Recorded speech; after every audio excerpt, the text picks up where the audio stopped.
What's up, everybody? Welcome to Seeds for Your Soul. I am Lumen. Today, we're going to talk about how to pray most efficiently and how to meet your guardian angels.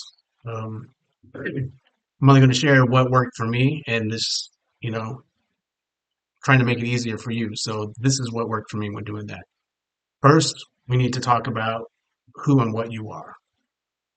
You are the creator of all that is, having a perception as yourself right now.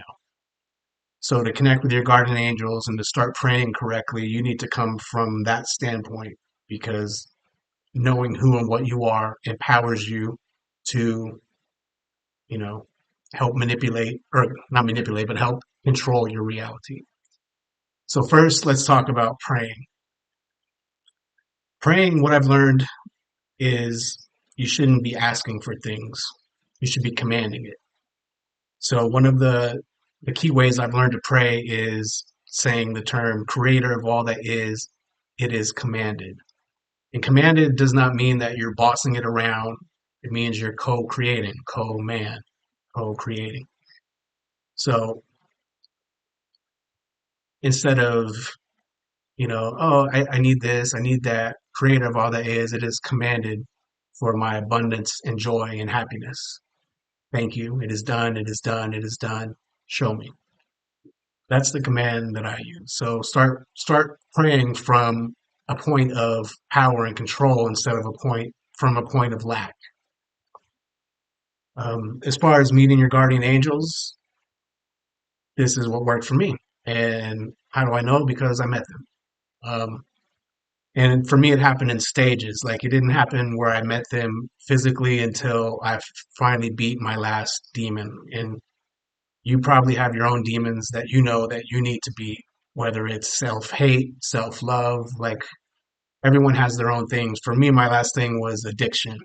Um, but first of all, you have to, with your free will, because your angels will not interfere unless you give them free, with your free will, you tell them that that's okay. So um, I would do something like this. Creator of all that is, it is commanded for me to meet you and my guardian angels. With my free will, I choose that. Thank you. It is done. It is done. It is done. Now, the first time I found out that you have to give them permission was maybe 10 years ago. And it was going through a really hard time, like a bad breakup. And I was begging for a sign from the universe. And I came across a video where someone said you have to give them permission. So I ended up that night actually saying out loud, and actually prayer too. Let's get back to the prayer. You need to do it out loud. It's more powerful that way. You can do it in your head, but your head has all kinds of other thoughts that are bouncing back and forth. And when you actually say it out loud, it's so like let's go back to the Bible. In the beginning was the word. God said, "Let there be light." God said. So he spoke it into existence. That's the same thing that you need to do with your prayer for it to be the most powerful. That's the same thing you need to say out loud to your angels for them to hear you. Your guardian angels, I give you permission to show yourselves to me and interact with me in this reality because you are the creator of all that is and you're in control of all of that. You've just forgotten. And I'm here to help you remember that. So the first time when I met my angels, and it happens, there's levels to it. So the first time I was really sad, upset, and I was begging for a sign. I came across that video and I asked, and you know, started laying down to go to sleep that night. And within 10 or 15 minutes of laying there, all of a sudden I feel someone crawl into bed with me and spoon me from behind. And at that point, I was like, what the fuck is that? And a voice in my head, female voice, actually said, "This is your sign." And they gave me a hug and a squeeze, and I felt them leave. So that happened. And then there's been other little things along the way where I've got signs and signs. But for the drugs, like I had an addiction problem for off and on for 20, 25 years with pills and opiates, that sort of thing.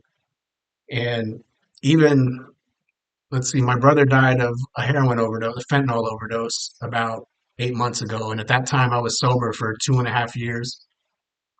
And I always wondered when I would use again. I was always kind of like looking forward to it, waiting for just the right moment that I can sabotage myself and go use. So, um, so my brother died of an overdose, and actually seeing my mother's pain, like seeing what a mother goes through when they lose a child, like that's got to be one of the worst, if not the worst thing a person can experience on this planet. And seeing her pain, I made the decision right there that I would never use again, and I meant it.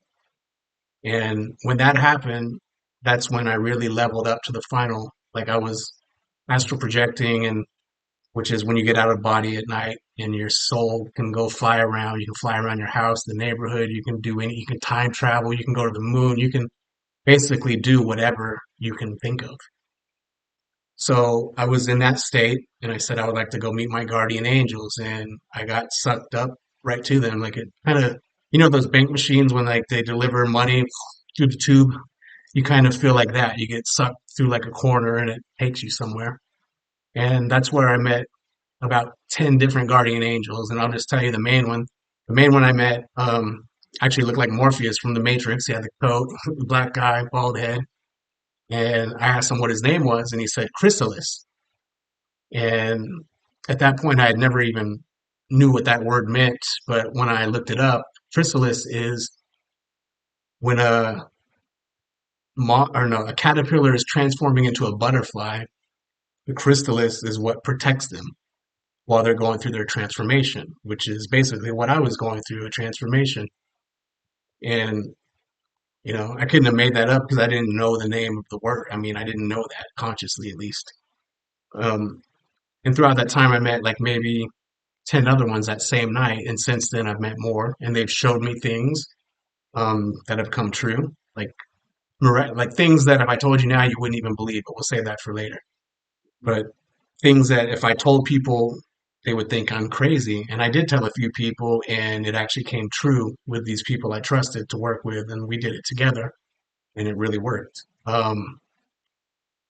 So if you want that same kind of experience, just first of all, you have to really want it. You have to have hope, you have to have faith, you have to believe. Like God will give you so many signs, but they're never enough. You always want another one, you always want another one. And what I was shown is God really rewards you when you step into it with faith, which is what I ended up doing. And I'm telling you all this because I want you to experience what I've experienced, because I know how hard this world is. I know how, like sometimes it's hard to get out of bed to go to work. Like it sucks a lot of times, I know. But I want you to know, if you put in the work, and if you beat that thing that you need to beat, that you're struggling with, and you're like, oh, pushing it off to tomorrow, just do it.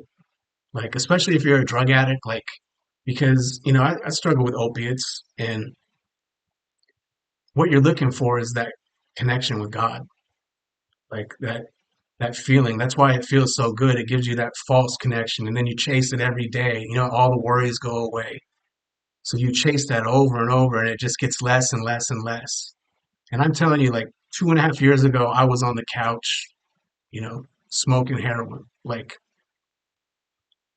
and now here I am meeting my angels, co-creating with God, like to make my life amazing, to help you guys that are also struggling, because I want you to know it's real.